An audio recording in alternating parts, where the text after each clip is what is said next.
जाहिर सी बात है, पर उनको पहले अपने लोगों को देखना चाहिए, संभालना चाहिए, और अब जब टू लेट हो जाता है तो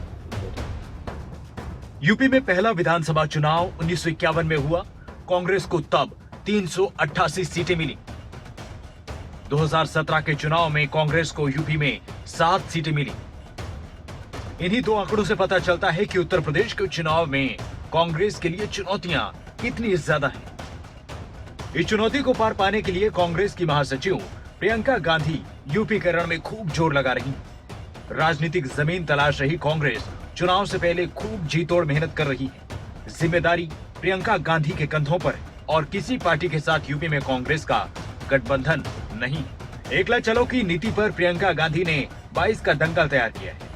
यूपी पर प्रियंका का पूरा फोकस है, लेकिन पार्टी के रिकॉर्ड को देखें तो चुनाव से पहले कांग्रेस को यूपी में झटके पर झटके लग रहे हैं। ये तस्वीर यूपी में कांग्रेस के लिए काफी कुछ कहती है। रायबरेली सदर से विधायक अदिति सिंह बीजेपी ज्वाइन कर चुकी हैं। अदिति सिंह का यूं कांग्रेस से किनारा करना क्या प्रियंका के मिशन यूपी को झटका नहीं? रायबरेली ही सोनिया गांधी की संसदीय सीट है और सदर से विधायक अदिति सिंह का कांग्रेस छोड़ बीजेपी में जाना कांग्रेस के पूरे सियासी समीकरण को बदल रहा है।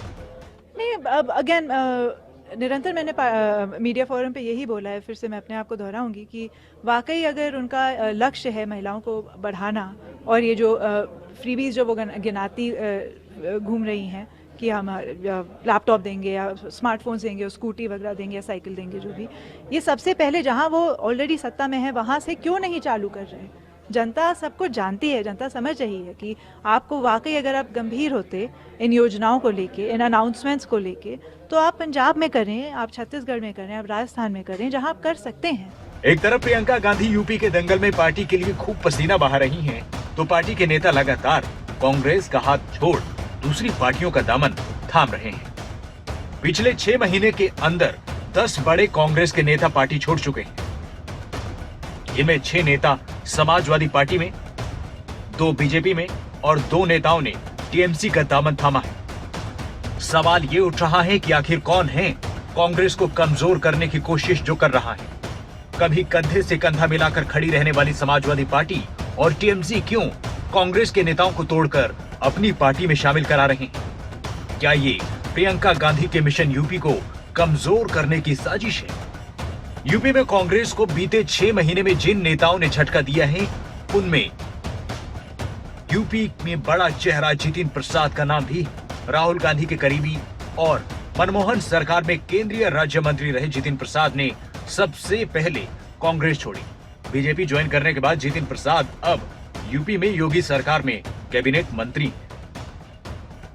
बीते दिनों कांग्रेस के राष्ट्रीय सचिव और यूपी सांसद राजा रामपाल ने पार्टी छोड़कर समाजवादी पार्टी का दामन थामा। पूर्व मुख्यमंत्री कमलापति त्रिपाठी के बेटे और कांग्रेस के दिग्गज नेता रहे राजेश पति त्रिपाठी भी पार्टी छोड़ चुके हैं। पूर्वांचल के ब्राह्मण वोटर्स में राजेश पति की अच्छी पकड़ मानी जाती है। राजेश पति त्रिपाठी टीएमसी का दामन थाम चुके हैं। मिर्जापुर के मड़िहान से कांग्रेस के विधायक रह चुके ललितेश पति त्रिपाठी ने भी अपने पिता राजेश पति त्रिपाठी के साथ पार्टी छोड़ दी है। अब वो टीएमसी के साथ है। पूर्व सांसद और प्रियंका गांधी के सलाहकार समिति के सदस्य रहे हरेंद्र मलिक भी कांग्रेस छोड़ समाजवादी पार्टी में जा चुके हैं। पूर्व विधायक और हरेंद्र मलिक के बेटे पंकज मलिक ने भी समाजवादी पार्टी का दामन थामा है। हमीरपुर के राज से पूर्व विधायक गयादीन अनुरागी भी समाजवादी पार्टी के खाते में जा चुके हैं। जालौन के उरई से विधायक रहे विनोद चतुर्वेदी प्रियंका गांधी के सलाहकार समिति के सदस्य थे। विनोद चतुर्वेदी अब समाजवादी पार्टी का दामन थाम चुके हैं। महोबा में कांग्रेस के दिग्गज नेता रहे मनोज तिवारी भी अब समाजवादी पार्टी के हो गए। ताजा झटका रायबरेली से लगा है। रायबरेली की विधायक अदिति सिंह कांग्रेस छोड़कर बीजेपी ज्वाइन कर चुकी। कांग्रेस को इन नेताओं ने तब छोड़ा है जब मिशन यूपी में प्रियंका गांधी जुटी है। वो कांग्रेस की ताकत बढ़ाने में जुटी है। हालांकि जिस तरह कांग्रेस का साथ इन 10 नेताओं ने छोड़ा है, इससे यूपी में कांग्रेस का क्या होगा अभी कुछ कहा नहीं जा सकता। न्यूज़ डेस्क रिपोर्ट, खबरें अभी तक।